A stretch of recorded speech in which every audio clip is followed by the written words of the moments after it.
عليكم ورحمة الله وبركاته. حمدا وشكرا لله نحمده ونستعينه ونستغفره ونعوذ بالله من شرور أنفسنا ومن سيئات أعمالنا. من يهد الله فلا مضل له ومن يضلل فلا هادي له.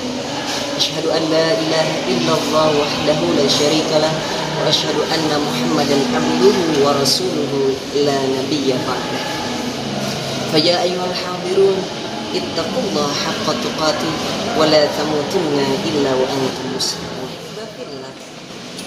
لا كلمة ولا قول ألقيتها إلا كلمة الشكر. الحمد لله رب العالمين الذي قد أعطانا رحمة وتوفيقا علينا حتى قدرنا على الاجتماع في هذا المكان المبارك إن شاء الله. أيها الإخوان الكرماء وأيها الحاضرون المحترمون، أقدم أمامكم خطبة قصيرة تحت الموضوع بر الوالدين. في الله، ما هو بر الوالدين؟ بر الوالدين هو الإحسان إليهما وطاعتهما وفعل الخيرات لهما.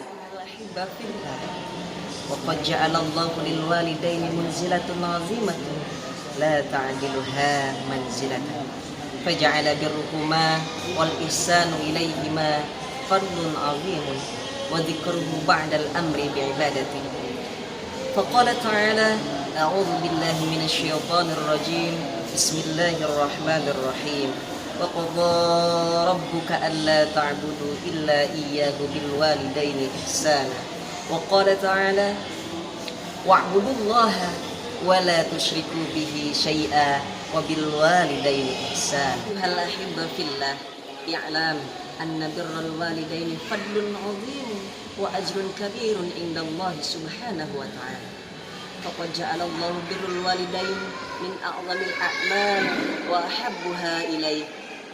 فقد سئل النبي صلى الله عليه وسلم: أي العمل أحب إلى الله؟ قال: الصلاة على وقتها. قال: ثم أي؟ قال: ثم بر الوالدين. قال: ثم أي؟ قال: الجهاد في سبيل الله. الأحبة في الله، ثم الخاتم، فالمسلم الصالح يبر والديه في حياتهما ويبرهما بعد موتهما بأن يدعو لهما بالمغفرة والرحمة. الله كل مسلم على الإكثار من الدعاء لوالديه في معظم الأوقات. فقال: ربنا اغفر لنا ولوالدينا وارحمهما كما ربيانا صغارا رب اجعلني مقيم الصلاة ومن ذريتي ربنا وتقبل دعاء ربنا آتنا في الدنيا حسنة وفي الآخرة حسنة وقنا عذاب النار والحمد لله رب العالمين. اكتفيت كلامي في هذا المكان المبارك، وإن وجدتم مني خطأ فهو من نفسي، وإن وجدتم مني صوابا فهو من الله. آخرا أقول لكم السلام عليكم ورحمة الله وبركاته.